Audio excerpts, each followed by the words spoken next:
عید قربان است. عید قربان است ای یاران گل افشانی کنید.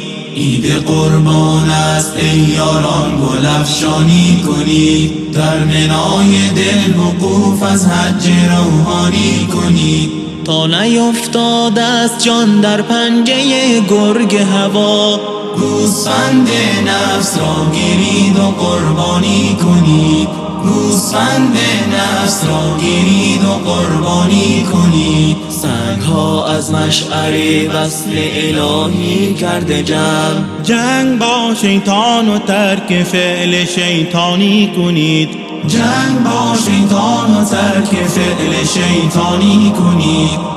گردن تسلیم اسماعیل را در زیر تیغ، تیغ ابراهیم را بر حلق اسماعیل بین. تیغ از الماس در دست پدر برنده تر. ای عجب ای عجب نازکتر از گل آن گلوی نازنین. نه گلو بشکافت نه آن کارد حنجر را برید، هم پسر گردید محزون، هم پدر شد خشمگین. وای تا سر شعله شد فریاد زد ای تیغ تیز، از چه کندی میکنی در امر رب العالمین.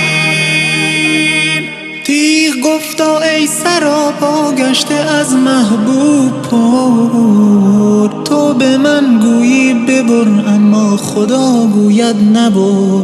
تو به من گویی ببر اما خدا گوید نبر. ناگهان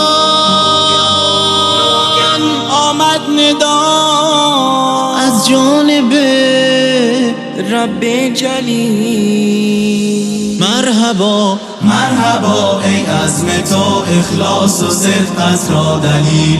هم تو بیرون آمدی از آزمایش رو سفید، هم جلال و عزت تو کرد شیطان را ذلیل. کشتن فرزند با دست پدر سخت است سخت، چون جمال دوست دیدی این بلا آمد جمیل. چون جمال دوست دیدی این بلا آمد جمیل. ای خلیل الله اسماعیل تو از آن ماست، تا قیامت زنده این سنت به صحرای مناست. تا قیامت زنده این سنت به صحرای مناست. تا قیامت زنده این سنت به صحرای مناست. تا قیامت زنده این سنت به صحرای مناست.